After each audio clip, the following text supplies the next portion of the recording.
Hi all, എല്ലാവർക്കും ഇന്നത്തെ വീഡിയോയിലേക്ക് സ്വാഗതം. ഇന്ന് പ്രിപ്പയർ ചെയ്യാൻ പോകുന്നത് വളരെ ടേസ്റ്റി ആയിട്ടും വളരെ എളുപ്പത്തിലും ചെയ്യാൻ പറ്റുന്ന ചില്ലി ചിക്കനാണ്. അപ്പോൾ അതിനാവശ്യമായിട്ടുള്ള സാധനങ്ങൾ ഞാനിവിടെ 1 കിലോ ചിക്കൻ എടുത്തിട്ടുണ്ട്.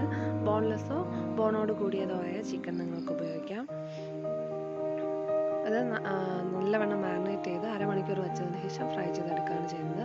അതിനുവേണ്ട ഇൻഗ്രീഡിയൻസ്: 1/4 കപ്പ് കോൺഫ്ലവർ, കുറച്ച് ഇഞ്ചി വെളുത്തുള്ളി പേസ്റ്റ്, 2 ടീസ്പൂൺ സോയ സോസ്, ആവശ്യത്തിന് ഉപ്പ്. സോയ സോസിൽ ഉപ്പുള്ളത് കൊണ്ട് അതിന് കണക്കാക്കി വേണം ഉപ്പിടാൻ, ഒരുപാട് കൂടുതലിടരുത്. പിന്നെ മുളക് പൊടി, അത് ഓരോരുത്തരുടെ ടേസ്റ്റ് അനുസരിച്ച് കൂടുതൽ വേണമെന്നുള്ളത് കൂടുതൽ ചേർക്കാം. ആവശ്യത്തിനനുസരിച്ച് ചേർത്ത് നന്നായി മിക്സ് ചെയ്ത് അരമണിക്കൂർ വച്ചതിന് ശേഷം അതിനെ ഡീപ്പ് ഫ്രൈ ചെയ്തെടുക്കുക. അപ്പോൾ ഫ്രൈ ചെയ്യുന്ന വീഡിയോ ഞാൻ കാണിക്കുന്നില്ല, അത് ഞാൻ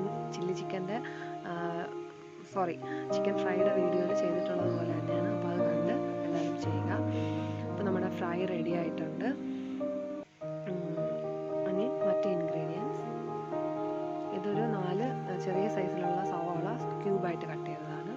അത് കഴിഞ്ഞ് തക്കാളി സ്ക്വയറായിട്ട് കട്ട് ചെയ്തത്, ക്യാപ്സിക്കം, പച്ചമുളക്, ഞാൻ 2 പച്ചമുളക് എടുത്ത്, നല്ല എരിവുള്ള മുളകായതുകൊണ്ടാണ്. പിന്നെ ഇഞ്ചി ഒരു ചെറിയ കഷ്ണം നീളത്തിൽ അരിഞ്ഞത്, വെളുത്തുള്ളി ചെറുതായിട്ട് കട്ട് ചെയ്തത്, സോയ സോസ്, ടൊമാറ്റോ സോസ്, മുളക് പൊടി, ആവശ്യത്തിന്. പാൻ ചൂടായിട്ടുണ്ട്. ചൂടായ പാനിലേക്ക് നമ്മൾ ഓരോ ഇൻഗ്രീഡിയൻസ് ആയിട്ട് ഇടുകയാണ്. ആദ്യം സവാള ഇട്ട് കൊടുക്കുന്നു. ഒന്ന് ചെറുതായി ചൂടായി കഴിയുമ്പോൾ അതിലേക്ക് തക്കാളി ഇട്ട് കൊടുക്കുന്നു. പിന്നെ ചില്ലി ചിക്കൻ്റെ പ്രത്യേകത, നമ്മൾ ഇതിൽ ഒട്ടും എണ്ണ യൂസ് ചെയ്യുന്നില്ല. പച്ചമുളക് ഇട്ട് കൊടുത്തിട്ടുണ്ട്. ഇതെല്ലാം ഒന്ന് ചെറുതായി ചൂടായി വരുമ്പോൾ നമ്മളിതിലേക്ക്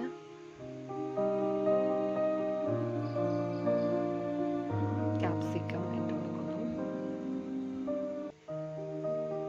ഇനി ഇഞ്ചിയും വെളുത്തുള്ളിയും ഇട്ട് കൊടുക്കാം. ഇതെല്ലാം ഒന്ന് ഇളക്കി യോജിപ്പിച്ചതിന് ശേഷം അതിലേക്ക് 2 ടീസ്പൂൺ സോയ സോസ് ചേർക്കാം. 2 ടീസ്പൂണാണ്, ശ്രദ്ധിക്കുക. അതുപോലെ 2 ടീസ്പൂൺ ടൊമാറ്റോ സോസ്. അപ്പോൾ ഇതെല്ലാം ചേർത്തൊന്ന് അടച്ച് വെച്ച് വേവിക്കാം. നന്നായി യോജിപ്പിച്ച് അടച്ച് വെച്ച് വേവിക്കാം. അപ്പോൾ ഇതൊന്ന് തുറന്നിട്ട് നമുക്കിതിൽ ആവശ്യമായിട്ടുള്ള ഉപ്പും മുളക് പൊടിയും ചേർത്ത് കൊടുക്കാം.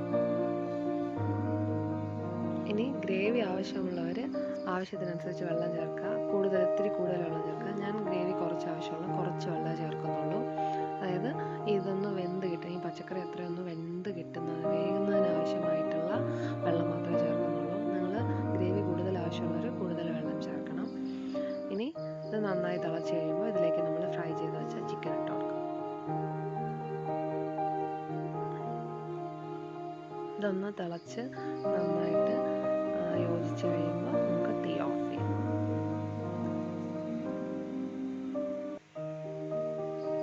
അപ്പോൾ അധികം ഇൻഗ്രീഡിയൻസ് ഒന്നുമില്ലാതെ തന്നെ വളരെ ടേസ്റ്റി ആയിട്ടുള്ള ചില്ലി ചിക്കൻ നമുക്ക് വീട്ടിൽ തന്നെ പ്രിപ്പയർ ചെയ്യാം.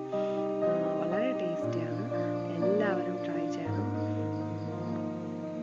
അപ്പോൾ ഇതുവരെയും ഞങ്ങളുടെ ചാനൽ സബ്സ്ക്രൈബ് ചെയ്തിട്ടില്ല